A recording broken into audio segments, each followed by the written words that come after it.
Priatelia, vítajte v MB Panonská. Na dnešnom videu vám ukážem jednu peknú jedinečnú technológiu, ktorú majú tuto v miestnom autorizovanom servise. Je to prejazdová geometria Hunter, ktorá pomáha jednak zvyšovať bezpečnosť na cestách, šetri peniažky, pretože vďaka lepšej geometrii neničíte tak často pneumatiky. No a teraz vám ukážem, ako to funguje.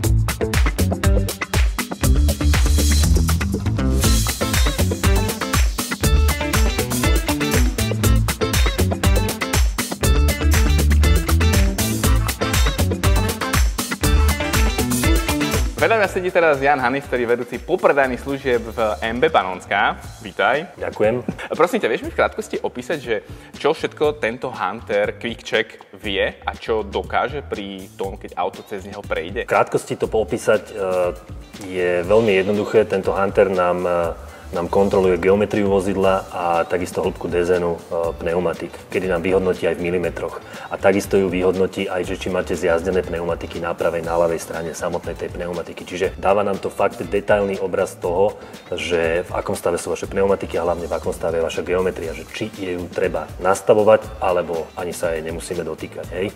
Takže toto sú také hlavné dva atribúty tejto novej prejazdovej technológie, ktorú tu dneska máme. Čiže u vás prechádza každé jedno auto, ktoré ide do servisu cez túto prejazdovú geometriu. Stojí to niečo toho zákazníka? Nie, je to úplne zdarma služba, ktorú vykonávame na každom jednom vozidle kvôli tomu, aby sme my vedeli zákazníkovi dať tú najlepšiu službu, čo sa len dá. Hej. Bez tejto technológie by sme každé jedno auto museli dávať na geometriu, osádzať a to trvá čas. Zabere to viac ako hodinu, kým sa to celé osadí a tak ďalej.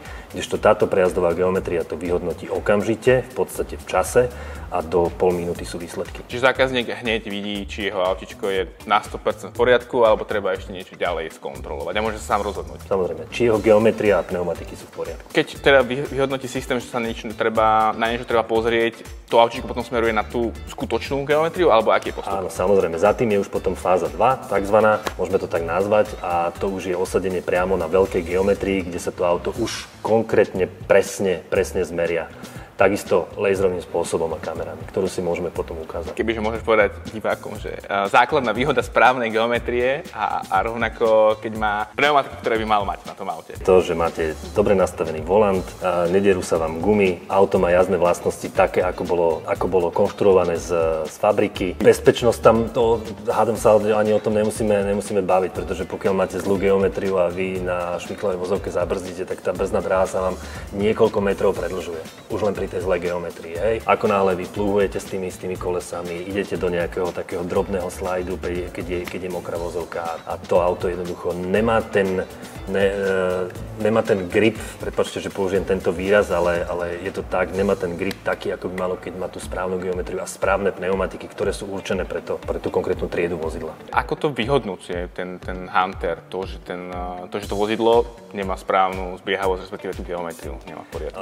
Má kamery, robí to ešte aj vyše 40 fotografií v high definition rozlíšení, čiže každé jedno auto, ktoré prejde do servisu, zákazníci sa môžu si byť istí, že určite nebude škrkanec, že ide zo servisu a my sme mu niečo poškodili. Čiže chránime sami seba, chránime zákazníkov a to je tá alfa omega, čo robíme, že chránime majetok zákazníka. A na základe tých kamier Hunter má v sebe logaritmus, ktorý rozpozná podľa karosérie vozidla, o aké vozidlo ide, a či už ide o triedu A, triedu B a tak ďalej. Má v sebe nejaký základný zoznam podvozkov, ktoré sa používajú v týchto triedách. Na základe tohoto si to krásne spojí a vyhodnotí, že toto je trieda A s klasickým podvozkom a geometria má mať takéto hodnoty a laser mu to povedia, či sa to drží v tých hodnotách alebo nie. Pokiaľ sa jedná o vyššie triedy, ktoré sú vybavené vzduchovými podvozkami, hydraulickými podvozkami a tak ďalej, tak ten Hunter treba ešte takzvané došpecifikovať. On nám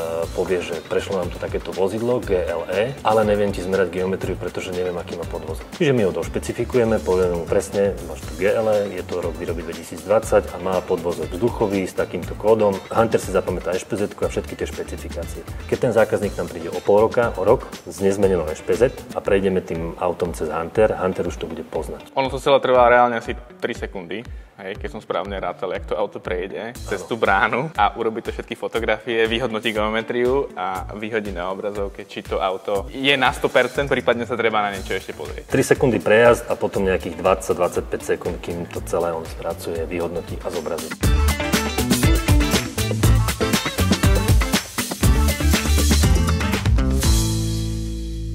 Momentálne sa teda nachádzame v druhej časti, tej reálnej, kde sa teda asi nastavuje geometria. Vieš nám opísať v krátkosti, že čo sa tu deje? Ako náhle nám Hunter QuickCheck vyhodnotil, že vozidlo treba skontrolovať na geometriu, tak vozidlo prichádza sem na štvorstĺpový zdvihák, osadia sa terče a spustí sa kontrola geometrie, už teda reálna, a tuto je ešte stále fáza, kedy zákazník to robíme zdarma, a až keď táto veľká geometria povie, že fakt je to zlé, tak až tuto je ten bod, kedy zákazníka niečo to stojí. Jasné. A vy vlastne vďaka tomu potom viete tú geometriu jednak podľa tej prvej diagnostiky zistiť, že teda OK, nie je niečo v poriadku, a viete to samozrejme dať do toho 100% stavu. Presne tak. Koľko to asi trvá, tento proces navyše možno?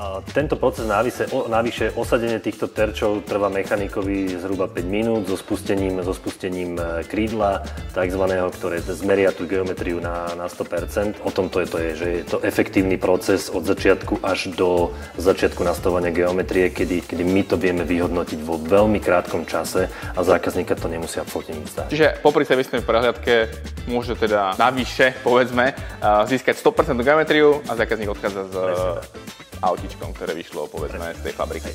OK, cool.